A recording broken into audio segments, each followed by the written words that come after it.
дуюмин бозиҳои кишварҳои узви иттиҳоди давлатҳои мустақил дар кишвари Беларус хотима ёфт. Тими миллии Тоҷикистон бо 1 тиллаву 3 нуқра ва 9 нишони биринҷӣ дар ҳисоби умумии дастави миёни тимҳои иштирокчӣ зинаи ҳаштумро ишғол кард.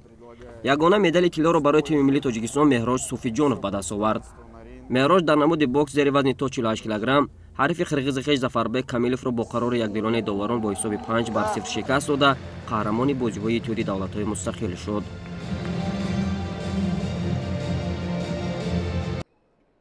ҳамчунин дар ҳамин шоми финалии рақобатҳо Анушервон Фозилов низ имкони ба даст овардани медали тиллои мусобиқаро дошт.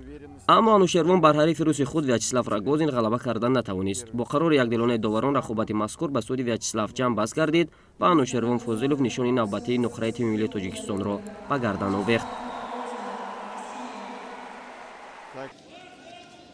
ҳамчунин дар рӯзи охири мусобиқа узви тими миллии самбои кишвар Деваштиш Ҳабибов баромади олӣ нишон дода то ба финали вазни то 79 кг оид ба самбо баромад. Девашти дар даври аввал озод буд ва рақобатҳоро дар даври дуюм муқобили Самад Шиҳиев шурӯъ намуда, дар ибтидо аз заифии ҳариф истифода намуда имтиёзеро бидуни мушкилӣ ба даст овард. ва дақиқаи сипарӣ нашуда бо як сари килф имтиёзи навбатиро соҳиб гардид ва ҳамчунин ба ӯ даст дод то ҳарифро ба тахтабош нигоҳ дорад ва баъди шумораи имтиёзаш ба 6 адад расидан, Деваштиш ба ҳамин қонеъ нашуда бо усули лад додан ҳарифи озарбойҷонии худро таслими хеш кард. дар даври ниманиҳоӣ Деваштиш бо ҳарифи худ аз Федератсияи Русия Андрей Карнеев рӯи гилим баромад. муқобили варзишгари рус низ дар аввалин ҳамлаи худ Деваштиш соҳиби имтиёз шуд. дар дақиқаи охири нерӯсанҷӣ Деваштиш аз як аксулҳамлаи ҳариф истифода намуда шумораи имтиёзоти хешро боз ҳам бештар сохта, дар натиҷа бо ҳисоби 3-0 Деваштиш Андрей Карнеевро ноком намуда ба финали мусобиқаи кишварҳои узви иттиҳоди давлатҳои мустақил баромад.